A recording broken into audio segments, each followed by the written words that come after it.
Hello investographers, welcome to Investographer YouTube channel. आज के इस वीडियो में मैं आपको बताऊंगा कि मार्केट के इस गिरावट में मैंने किन स्टॉक्स को अपने लॉन्ग टर्म पोर्टफोलियो में ऐड किया है। तो अगर आपको आज के इस वीडियो का टॉपिक अच्छा लगा हो तो जल्दी से इस वीडियो को लाइक कीजिए, कमेंट सेक्शन में लिखिए वी आर दी इन्वेस्टोग्राफर्स। साथ ही साथ बताइए कि इस गिरावट में आपने किन स्टॉक्स को अपने लॉन्ग टर्म पोर्टफोलियो में ऐड किया है। तो चलिए शुरू करते हैं आज के इस वीडियो को। सीधा स्टॉक की तरफ जाने से पहले थोड़ा सा निफ्टी देख लेते हैं। तो अगर निफ्टी को देखा जाए तो Nifty higher high higher low pattern बनाते हुए पिछले 1.5 महीने से नीचे आ रहा था और निफ्टी ने 16,417 के लेवल पर सपोर्ट लिया और जैसे ही सपोर्ट लिया वहां से हमें रिवर्सल की जो रैली है वो छोटी सी एक रैली इसमें आते हुए दिखी और इस रैली ने 17,627 का जो लेवल था उस लेवल को ब्रेक किया और उस लेवल को ब्रेक करने के बाद निफ्टी फिर से एक बार 17,627 के लेवल पर सपोर्ट लेने के लिए रीचेक करने के लिए वापस नीचे आया और उसके ही अगले ही दिन हमें यहाँ पे एक बाउंस बैक देखने को भी मिला। पर अगर ये बाउंस बैक 17,950 के ऊपर निकल पाता तो ये बाउंस बैक जो है वो काफी स्ट्रांग इंडिकेशन आने वाले दिनों के लिए देता, पर ऐसा नहीं हो पाया। मैं ऐसा क्यों कह रहा हूं कि इस बाउंस बैक को जो है 17,950 के ऊपर निकलना चाहिए था। तो अगर हमने यहाँ पे देखे तो इसी लेवल के आसपास जो है हमें एक रेजिस्टेंस देखने को मिल रहा है। तो अगर ये बाउंस बैक इस रेजिस्टेंस के ऊपर निकलता तो काफी ज्यादा चांसेस होते कि यहां से फिर से एक बार लंबी रैली हमें निफ्टी में आते हुए दिखाई देती। पर क्या अब ये रैली नहीं आ सकती? तो बिल्कुल भी ऐसा नहीं है। हमें इस वीक देखना पड़ेगा कि निफ्टी क्या इस रेजिस्टेंस को तोड़ पाता है या फिर इसी लेवल पे कंसोलिडेट करता है। तो ये आने वाला समय ही बताएगा कि निफ्टी में किस तरह का चार्ट पैटर्न आने वाले दिनों में डेवलप होता है। अब चलते हैं सीधा स्टॉक की तरफ। तो इस गिरावट में मैंने सबसे पहला जो स्टॉक खरीदा वो था रिलायंस। तो रिलायंस इंडस्ट्री की हम बात करें तो देश की सबसे बड़ी कंपनी है और इस कंपनी को हमने 200 डे मूविंग एवरेज पर बाय करने के लिए सपोर्टर्स में कहा था और यहाँ पे हमारे काफी सपोर्टर्स ने जो है इनिशियल बाइंग रिलायंस में की। उसके बाद रिलायंस ने जैसे ही यहां से ट्रेंड रिवर्सल दिया तो लायू पे भी मैंने इस लेवल पर रिलायंस को बाय करने के लिए कहा था और इसके बाद 50 डे मूविंग एवरेज को जब रिलायंस ने तोड़ा तो वहां पे भी हम रिलायंस को बाय कर रहे थे। तो रिलायंस को बाय करने के पीछे का मेरा मकसद क्या था? रिलायंस देश की सबसे बड़ी कंपनी है ये तो आप जानते हो, पर रिलायंस में आने वाले 4 से 5 सालों में काफी सारी वैल्यू अनलॉक होने वाली है। जैसे कि रिलायंस का ऑयल एंड गैस बिजनेस अलग होने वाला है, साथ ही साथ जियो का लिस्टिंग आज ना कल जाकर रिलायंस को करना पड़ेगा, रिलायंस मार्ट का लिस्टिंग जो है अलग से आज ना कल जाकर करना पड़ेगा। तो इसी तरह से काफी सारी वैल्यू अनलॉकिंग रिलायंस में आने वाले दिनों में हो सकती है। साथ ही साथ कंपनी रिन्यूएबल एनर्जी बिजनेस में जिसको मार्केट काफी ज्यादा वैल्यूएशन दे रहा है उसमें भी इंटरेस्टेड दिख रही है और उसके लिए जो है फंड उठाने के लिए अभी अभी रिलायंस ने जो है बॉन्ड्स इशू किए हैं। तो ये काफी इंटरेस्टिंग सिनारियो रिलायंस में बन रहा है जहां पे काफी सारे वैल्यू अनलॉकिंग के जो है चांसेस आने वाले फ्यूचर में दिख रहे हैं और इसीलिए मैंने रिलायंस को जो है अपने लॉन्ग टर्म पोर्टफोलियो में जगह दी है। क्या रिलायंस को अभी भी खरीदा जा सकता है? तो बिल्कुल, रिलायंस को इस लेवल पर भी बाय किया जा सकता है। आरआर रेशो के हिसाब से देखें तो बिल्कुल सही जगह पर है रिलायंस, यहाँ पे बिल्कुल आप उसे खरीद सकते हो। अगला जो स्टॉक है वो है दीपक नाइट्राइट। काफी दिनों से इस स्टॉक के ऊपर मेरी नजर थी और काफी नीचे की बाइंग के बाद काफी दिनों बाद जो है हमने इस लेवल पर अब इसे फिर से एक बार खरीदा है। तो अगर हम दीपक नाइट्राइट में देखें तो इन्वर्टेड हेड एंड शोल्डर बन रहा था और इस ब्रेकआउट पे ही जो है मैंने दीपक नाइट्राइट को बाय करने के लिए बोला था। हालांकि इस लेवल पर भी हमने थोड़ा सा दीपक नाइट्राइट खरीदा था जहां पे ये रिट्रेसमेंट देकर अप ट्रेंड में पकड़ रहा था। तो यहाँ पे एक 10% की जो है हमने बाइंग सपोर्टर्स क्लब में की थी और उसके बाद दीपक नाइट्राइट थोड़ा नीचे आया।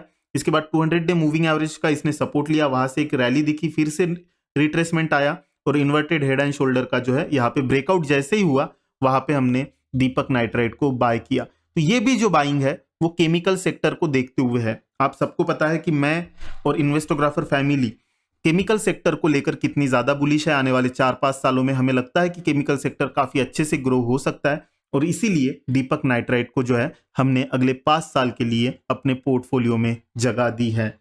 इसके बाद जो थर्ड स्टॉक है वो भी केमिकल सेक्टर से आता है और उसका नाम है बालाजी एमाइंस। तो इस स्टॉक के ऊपर भी काफी दिनों से इन्वेस्टोग्राफर फैमिली की नजर थी और इस स्टॉक को भी जो है मैंने खरीदा है। पर्सनली मैंने इस स्टॉक को 200 डे मूविंग एवरेज पर आते ही थोड़ा थोड़ा बाय करना शुरू किया, क्योंकि यहाँ पे काफी अच्छे से दीपक नाइट्राइट बालाजी EMI जो है वो कंसोलिडेट कर रहा था, और यहाँ पे कंसोलिडेट जैसे कर रहा था मुझे लग रहा था कि ये यहाँ से रिवर्सल दे सकता है, और यहाँ इसीलिए मैंने यहाँ पे अपनी 30% बाइंग कंप्लीट की थी। इसके बाद 3335 के ऊपर जैसे ही बालाजी EMI गया, उस पर मैंने उसमें मेजर बाइंग करना शुरू किया, और उसके बाद जो है यहाँ पे जब फ्लैग पैटर्न बना रहा था वहां पे भी मैंने अपनी बाइंग कंप्लीट की है। तो क्या दीपक नाइट्राइट को भी इस लेवल पर बाय किया जा सकता है? सॉरी, मैं बार बार दीपक नाइट्राइट कह रहा हूं, बालाजी EMI को भी जो है इस लेवल पर बाय किया जा सकता है। तो बिल्कुल बालाजी EMI को भी जो है यहाँ पे बाय किया जा सकता है। एक छोटा सा फ्लैग पैटर्न जैसा पैटर्न बनाते हुए बालाजी EMI दिख रहा है, और इस लेवल पर बिल्कुल आप बालाजी EMI को भी जो है लॉन्ग टर्म के लिए बाय कर सकते हैं। अगर अब तक के जो हमने 3 स्टॉक देखे उसमें मेरी साइकोलॉजी पर अगर आपने ध्यान दिया हो, तो जो अच्छे स्टॉक्स है, जो अच्छी कंपनियां हैं, जिनके अच्छे बिजनेस है, उसमें अगर स्टॉक 200 डे मूविंग एवरेज पर आ जाता है तो वैसे में मैं उसको बाय कर लेता हूं।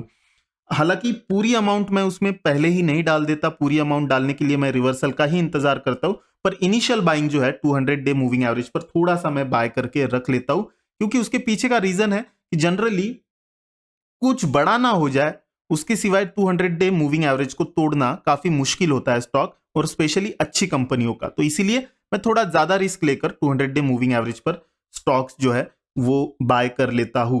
पर मैं आप सबको यही सलाह दूंगा कि अगर आपको ये एक्सपीरियंस नहीं है या आपको होल्डिंग कैपेसिटी नहीं है आपके पास, तो वैसे में आपको ट्रेंड रिवर्सल का ही इंतजार करना चाहिए। मैं भी अपनी ज्यादातर क्वांटिटी जो है वो ट्रेंड रिवर्सल के बाद ही बाय करता हूं। तो चलिए अगले स्टॉक की तरफ जाते हैं। मुझे हमेशा पूछा जाता है कि अगली HDFC बैंक कौन रहेगा, और मेरा जवाब होता है ICICI बैंक। ICICI बैंक को जो है मैंने इस गिरावट में काफी बढ़िया से खरीदा है। तो ICICI बैंक में हमें यहां से गैप अप ओपन होकर जो है ICICI बैंक ने रिजल्ट के बाद काफी बड़ी कैंडल बनाई थी, और वहां से जो है रिट्रेसमेंट ICICI बैंक में शुरू हुआ। इसके बाद यहां से जैसे ही ICICI बैंक ने रिवर्सल दिया, तो इस लेवल पर जो है हमने ICICI बैंक में 30% की जो है बाइंग की थी, और हमें मानना था कि जैसे ये थोड़ा और ऊपर निकलेगा तो यहाँ पे हम कंप्लीट बाइंग कर लेंगे।